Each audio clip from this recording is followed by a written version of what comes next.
When life throws you a curveball, how are you going to handle adversity? Welcome to the Fearless Mindset Podcast, where you're about to go on a journey as I interview security, business, and entertainment leaders on what it takes to stay fearless. I'm your host, Mark Ludlow, and enjoy today's episode.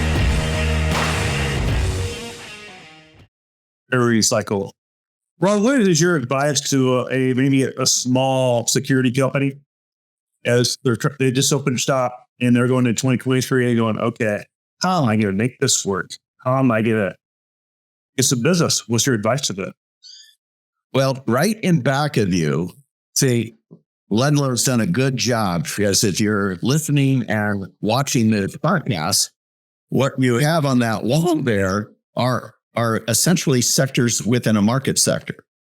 So I'm not trying to be glib though, Mark, but it's like you got to pin it down. If you own a business as a risk consultant, if you own a business that does security guards, if you run a business that is a system integrator, these are all different approaches in today's market, right? So, but again, it goes back to what we said at the beginning. You need to know what the transactions of value are going on in your marketplace.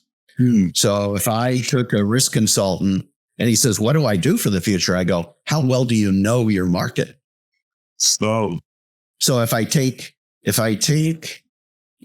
the persona you're targeting right now, who are you targeting? I'm targeting managers of security in the healthcare industry. Great. Now we've narrowed it down to there. What kind of transactions or value are going in that? How does that manager of security, how does he or she come up with a scorecard for evaluating vendors and taking a piece of their budget to put on that activity?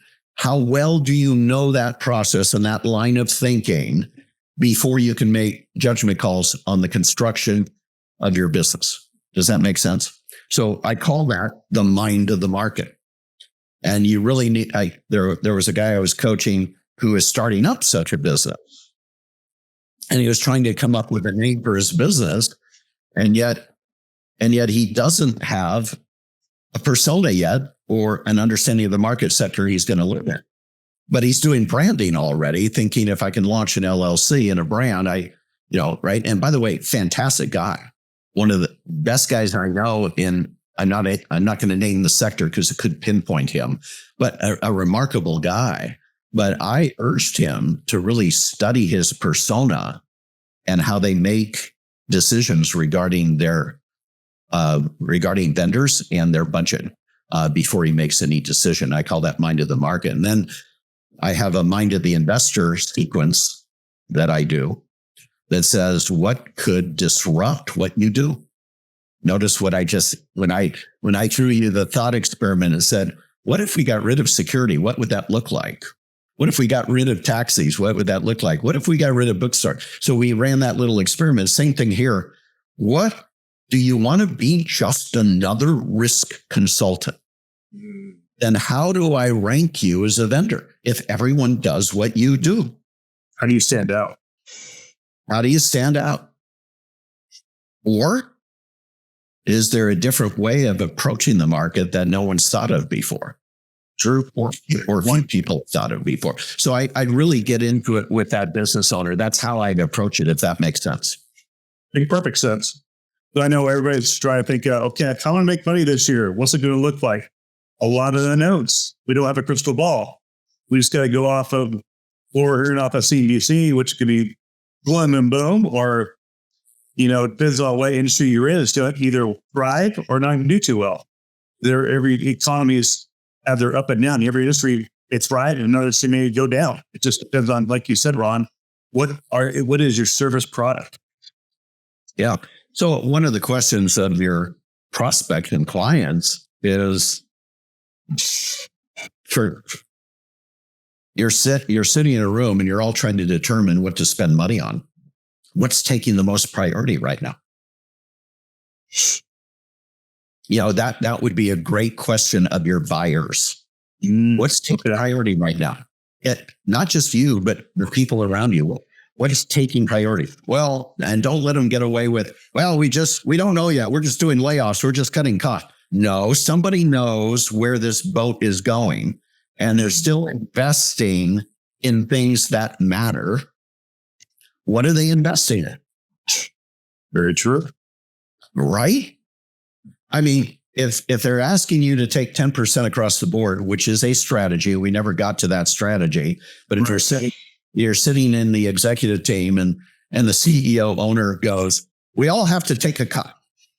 All of us are, that is such a damn cheap way of, I mean, I'm sorry, all you CEOs who have that strategy, it's stupid, okay? It just art. You don't just say 10% across the board. You don't. You have to look at your mission, vision, your customer. What legs are you going to stand on? Are you going to hope they take the right 10%? I mean, come on. Hope's not a strategy. You've heard that before.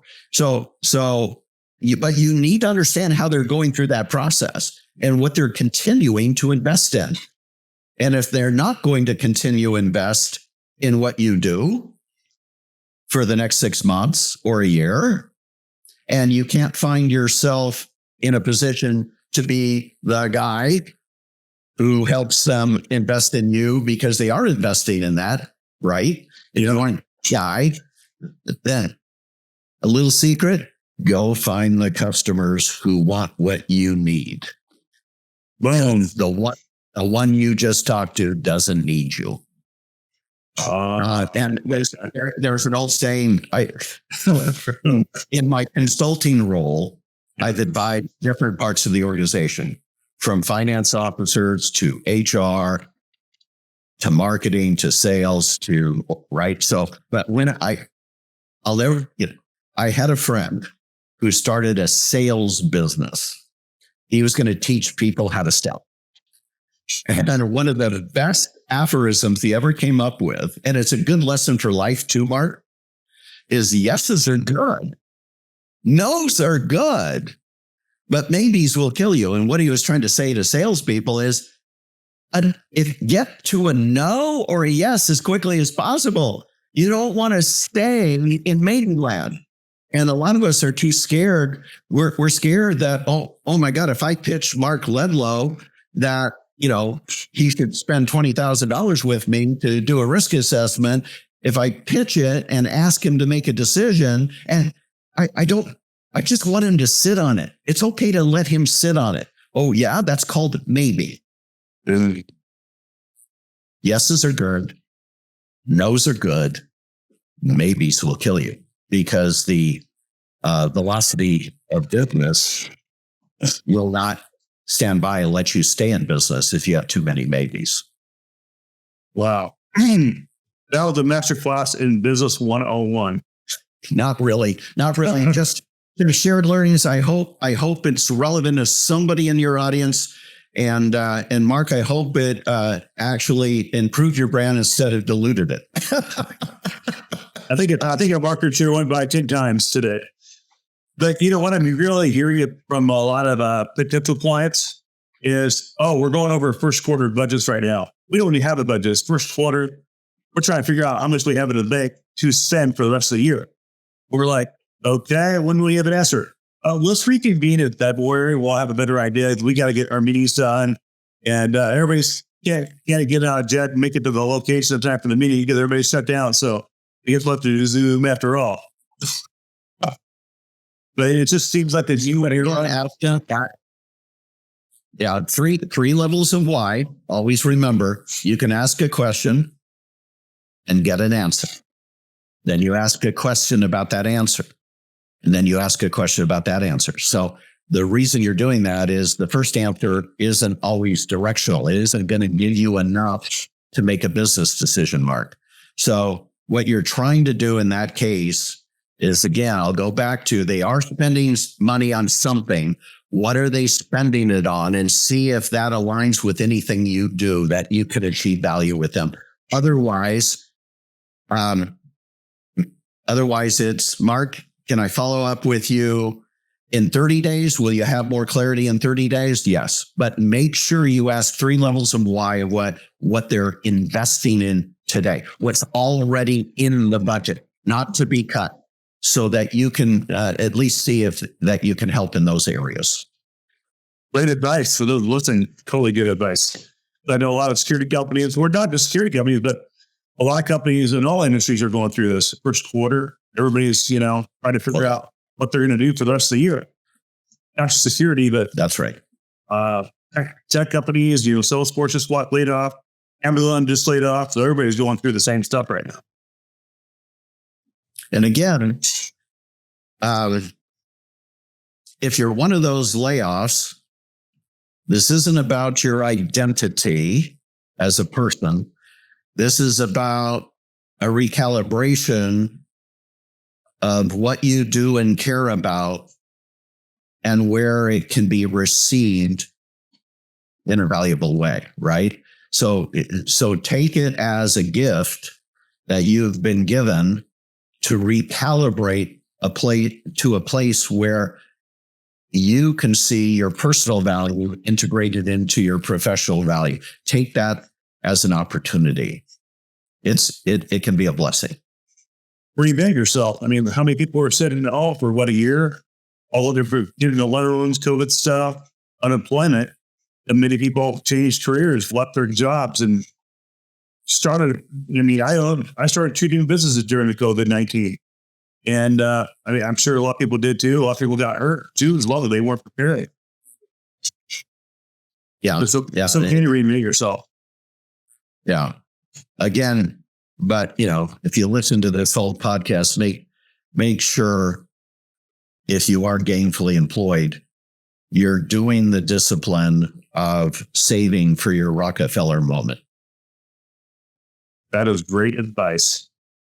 Especially from the ages of the paycheck to paycheck. I know there's a lot of people that got laid off in the Bay Area recently, and because of all the tech cuts and all that. One guy, he had a great job. I'm not going to say the client name or the agent's name. Had a great job for a year and a half, and he thought he had a full-time job. And then another company came in, built the project with a whole new team, and the team got removed. And that just happened in the executive protection industry, just how it goes. So when underbidded by a couple of dollars less, and new team comes in, the old one goes away. Typically, I think security contracts only last for a year, 2 years run. That's so typical life cycle from what I see. Well, let's look at this.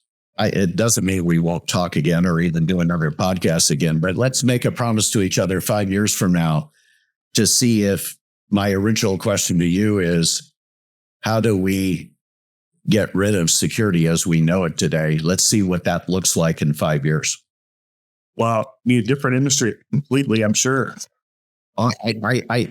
It already has changed in the 20 years I've known it. It's already changed, but with the technology coming down the pipe and,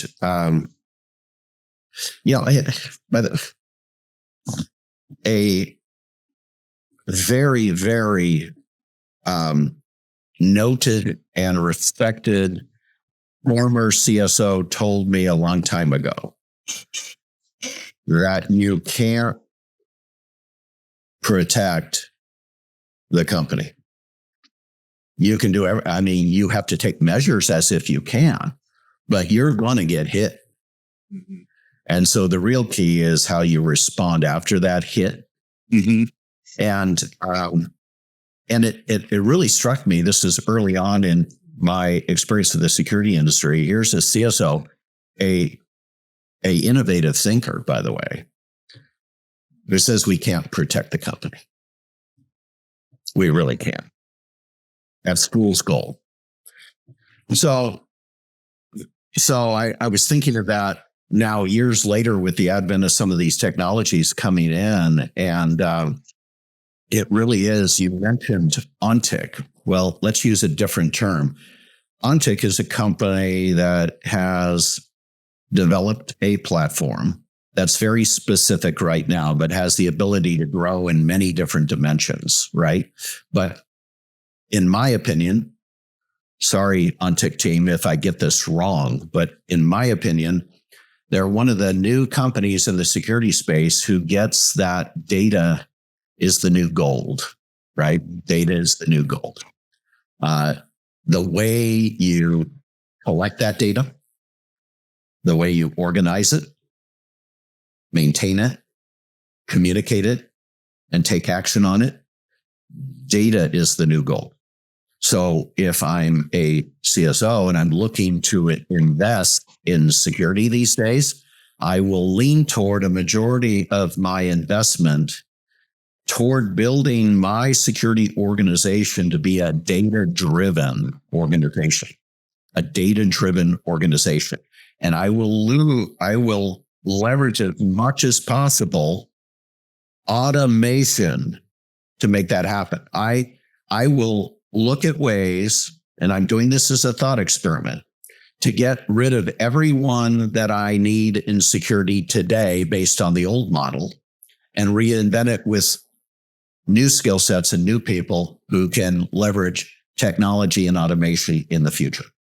And that's always going to be scary when you have shifts in markets like that.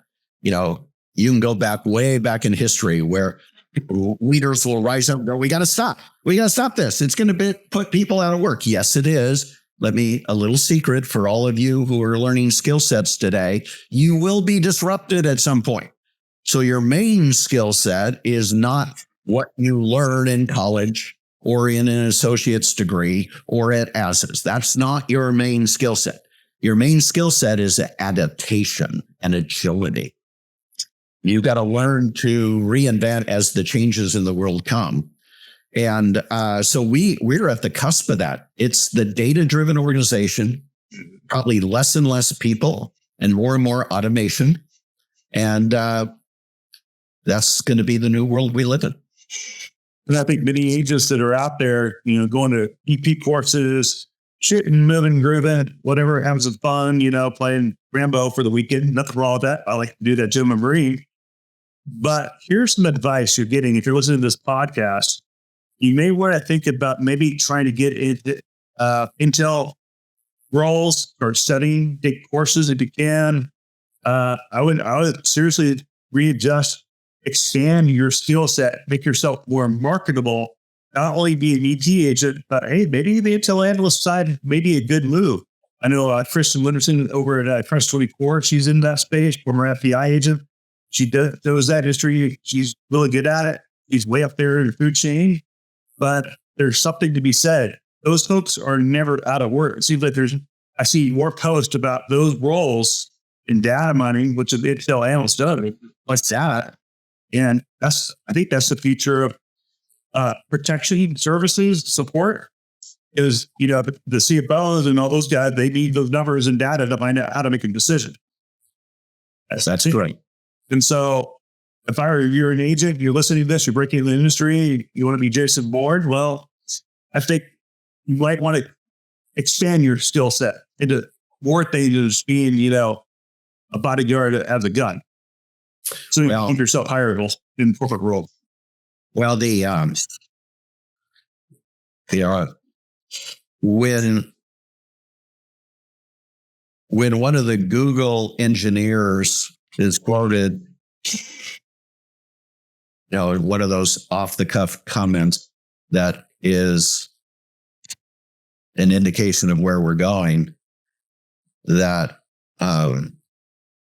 their quantum computers are becoming sentient. You know what that means? Sentient. I don't know what that word is. SENTIENT. Sentient means they're becoming more like us. Okay? They're starting to take on human consciousness, right? And then apply that to some of the interesting robotic companies that are coming into our space today. True. So they can make decisions that you create as almost like a Boolean operation. If this happens at this time and you need to take these actions, if they can make those kind of decisions, We don't need a human being on the other end of that, right? True. We don't. Sorry, all of you who are offended, but man and machine integration was first forecasted 20 years ago, called man-machine integration. And we're starting to see that in our bodies, we have chips now that are monitoring our heart rate, all sorts of different things. This man-machine integration will continue. Machines are not the enemy. AI is not the enemy. Just like an automobile wasn't the enemy, and an Amazon bookstore wasn't the enemy. Okay?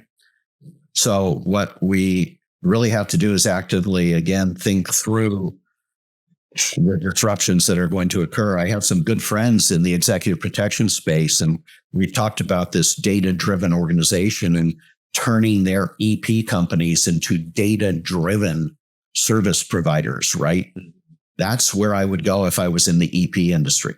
If I was a manufacturer, I'd be trying to make the case that I can deliver sensory data that can be applied through applications that can be applied to the future of AI as quickly as your organization can respond to being a data-driven organization.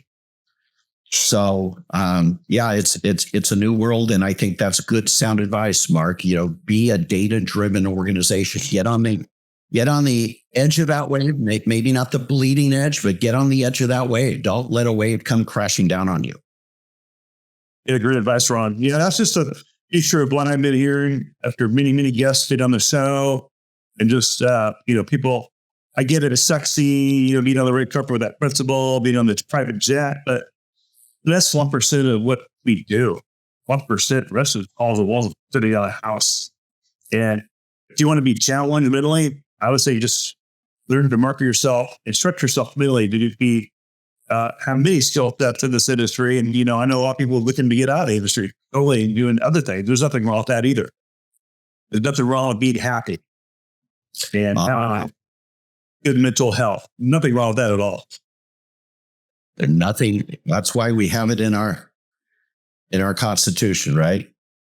The pursuit of happiness. No one wants to have the pursuit of depression, anxiety, anything, right? The pursuit of happiness. Yes. And part of the DNA of a protector is, you're alpha, male or female, and you wanted to dominate what you do. And maybe, things do slow down the EP industry. It's okay to pivot, do something different for a while. Go find a new hobby, a new role, and something else that stimulates you. And a lot of guys getting out of the business, they're more stimulated. I'm more stimulated now than I ever have been because I watch the podcast, and it's just having conversation with Ron. It's okay to do something else too. And always have pride in who you are. And I know a lot of people identify themselves by what they do, but have pride in who you are. Yeah, that is the best advice you could give anyone. And that is the suit you wear, the transportation you take, the job you have isn't your identity. And if you have an alpha gene in you, that's good. It means not just you want to control everything. It means you want to achieve things. And so back to alphas work well in the context of a core value system that says, I'm going to put others first.